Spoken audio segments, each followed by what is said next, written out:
أعوذ بالله من الشيطان الرجيم. بسم الله الرحمن الرحيم.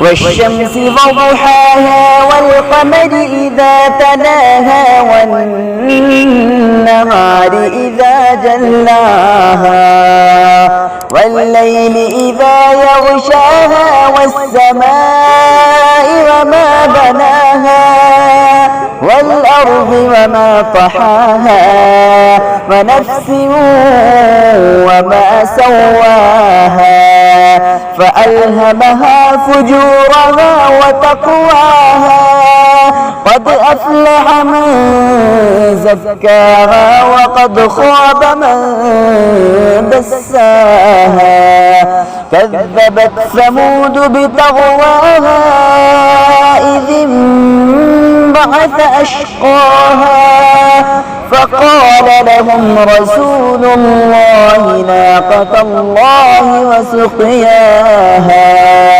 فكذبوه فعقروها فدمدم عليهم ربهم بذنبهم فسواها ولا يخاف عقباها. صدق الله العظيم.